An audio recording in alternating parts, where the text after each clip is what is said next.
Disse Elias a Acabe: sobe, come e bebe, pois há ruídos de abundante chuva. Amém? A Bíblia diz que havia 3 anos e meio não chovia em Israel. O Elias então, como profeta de Deus, ele decide fazer algo para mudar aquilo. O Elias então começa a fazer um processo de restauração em Israel. Se você ler os versículos anteriores, ele limpa toda aquelas, arranca os profetas de Baal, limpa, renova, conserta o altar de Deus que estava em ruínas. E aí agora o Elias vira e diz para o rei: rei, sobe para o teu palácio, come e bebe, porque há ruídos de abundante chuva. Na verdade não havia uma nuvem no céu sequer, mas o Elias, como homem de Deus, já estava confiante de que a chuva iria descer. O que Elias e o povo de Israel precisavam naquele momento? Chuva. Então eu quero que você entenda isso. O que eles precisavam naquele momento? Chuva. Então o que o Elias fez? O Elias começou a orar. Versículo de número 42. Subiu Acabe a comer e a beber, mas Elias subiu ao cume do Carmelo, e inclinando-se por terra, meteu o rosto entre os joelhos. Amém? O que Elias precisava? Chuva. O Elias então vira para o Acabe e diz: pode ir, rei, pode deixar comigo.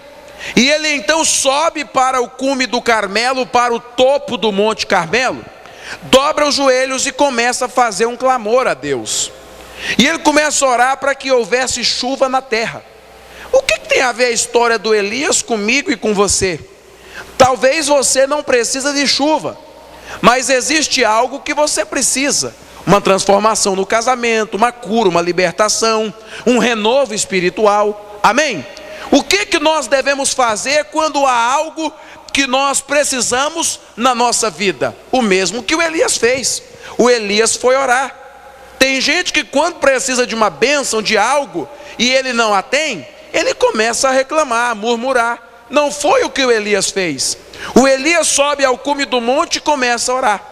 No versículo seguinte diz, 43, disse ao seu moço: sobe e olha para a banda do mar. E subiu e olhou e disse: não há nada. Repita isso comigo: subiu, olhou e disse: não há nada.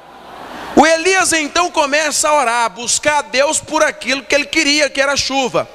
Ele vira para o seu moço e diz: sobe lá em cima, lá no top, dá uma olhada e vê como é que está de chuva. O rapaz dele voltou, olhou, voltou e disse: Elias, é o seguinte, a coisa está feia, não há nada. Qualquer uma outra pessoa, naquele momento, pararia de orar. Qualquer outra pessoa naquele momento desistiria do projeto que era ter chuva. Eu quero chuva, eu vou orar por chuva e eu vou ter chuva. Isto chama-se confiança. Mas existem pessoas que quando não veem resultado para a sua oração, ela para de orar. Vamos ver o que o Elias fez? Versículo de número 43 ainda. Disse ao seu moço: sobe e olha para a banda do mar. Ele subiu, olhou e disse: não há nada. Então disse Elias: volta lá 7. Repita comigo: então disse Elias: volta lá 7 vezes. Então o que o Elias fez? O Elias estava confiante que aquilo que ele estava fazendo ia produzir resultado. Ele vira para o seu moço e fala: pode voltar. Mas e se não tiver nada? Volta. Quantas vezes era para voltar? 7, para obter o resultado. Isto chama-se confiança naquilo que eu estou fazendo. Nem sempre quando eu oro, nem sempre no primeiro momento em que eu me disponho a lutar por um sonho, por um milagre, por uma bênção, eu vou recebê-la. Aí é onde entra a confiança em Deus. Vamos ver agora o que diz o livro de Tiago, Hebreus. Abra em Hebreus capítulo 4. Segura aí que nós vamos voltar daqui a pouco no livro de 1 Reis. Tiago capítulo 4. É Hebreus, né? Desculpe. Hebreus capítulo 4. E quem encontrou, diga amém.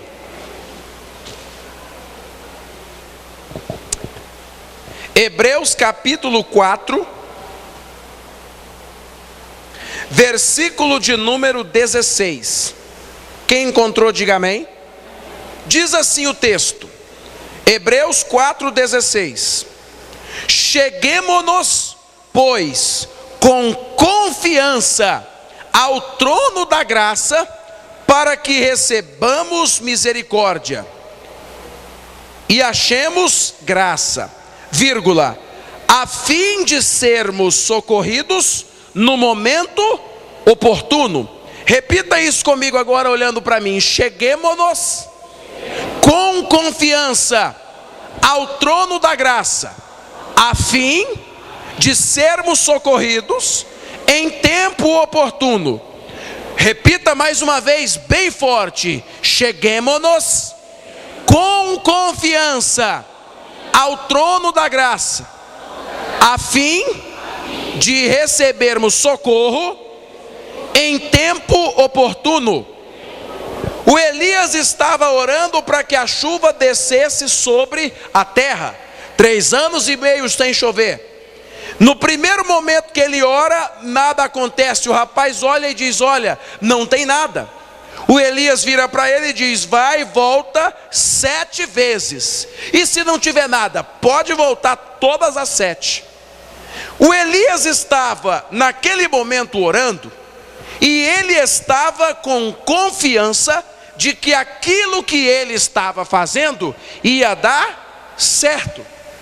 Por quê? Porque segundo o texto que nós lemos agora, existe o tempo oportuno do milagre acontecer na vida da gente. Repita isso bem forte. Existe o tempo oportuno do milagre acontecer na vida da gente. Não está escrito aqui no texto? Cheguemos com o quê? Com confiança. Eu tenho que acreditar no que eu estou fazendo. Por quê? Eu cheguei no trono da graça com confiança. Aí eu preciso estar em confiança para que no tempo oportuno o meu milagre, o meu socorro aconteça. Mas a verdade é que a gente diz que tem confiança e a gente até num primeiro momento ora, mas de repente nada acontece. A resposta que nós obtivemos é aquela que o moço trouxe para Elias: ainda não há nada. Você mantém a confiança quando a resposta é negativa, quando você não viu aquilo que você pediu acontecendo ou começando a acontecer na sua vida? Existia no tempo de Elias o tempo oportuno para o milagre acontecer na vida dele. Ele só não podia perder a confiança. O fato de você estar orando e ainda não ter acontecido, não significa que não vai acontecer. Significa que há um tempo oportuno e que no tempo oportuno o seu milagre vai acontecer. E é nesse tempo, enquanto aguardamos, precisamos manter a nossa Olha o que a Bíblia diz no livro de Tiago, capítulo 4, 8. Volta aí 3 páginas atrás. Para frente, quer dizer. Tiago, aí é umas 5, 6 páginas para frente. Cheguemo-nos ao trono da graça. O que é o trono da graça? É a presença de Deus. Cheguemo-nos diante de Deus com confiança. É isso que eu quero que você entenda. Tem gente que está orando aqui, mas não tem confiança de que o que ela está fazendo vai dar certo. Tem gente que vem para a igreja e diz: eu vou lá orar para ver se vai dar certo. Você não tem confiança. Confiança você tem: eu vou lá orar para receber o meu milagre. E eu vou manter a confiança até o tempo oportuno do milagre chegar na minha vida. Vamos lá? Tiago 4,8 diz assim: chegai-vos a Deus, e Ele se chegará Repita isso então: chegai-vos a Deus, e Ele se chegará a vós. Continua lendo: lavai as mãos, pecadores. A parte que eu quero que você entenda, leia comigo agora: e vós de duplo ânimo, purificai os vossos corações. Repita bem forte: e vós de duplo ânimo, purificai os vossos corações. É preciso chegar com confiança. Você não pode estar diante do trono da graça, diante de Deus, sem ter certeza de que aquilo vai acontecer.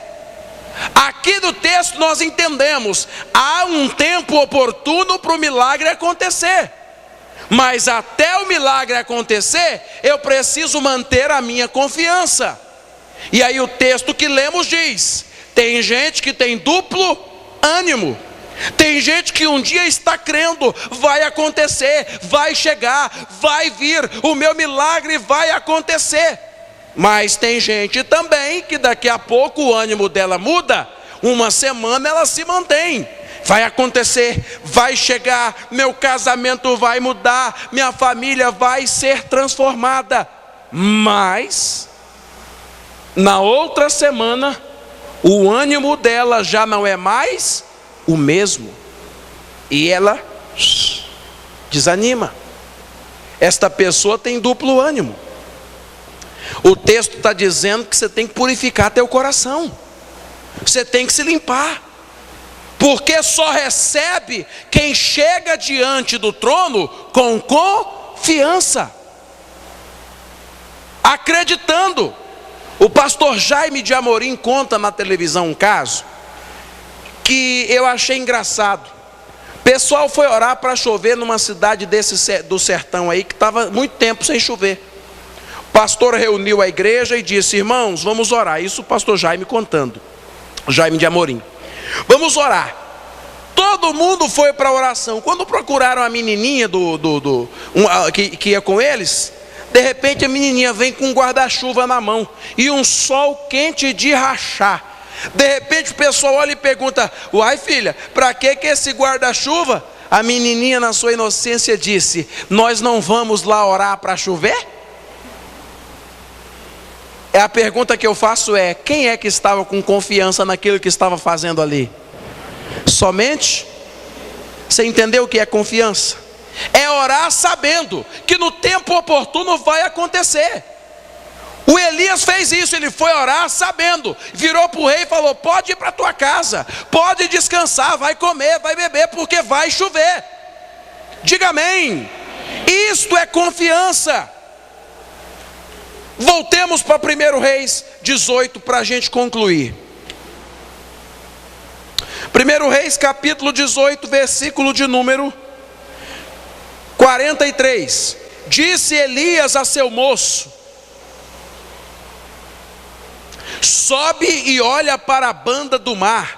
Ele subiu e olhou e disse: não há nada. Então disse Elias: volta lá 7. Eu te pergunto, se o Elias não tivesse confiança na oração, naquilo que ele estava fazendo, ele ia mandar o rapaz voltar 7 vezes? Ele ia parar de orar. Não foi dessa vez, Deus não quis assim. Talvez é até Deus que não quer. Eu te confesso que eu já atendi gente: pastor, eu estou orando tanto para o meu casamento, para eu e meu marido se acertar,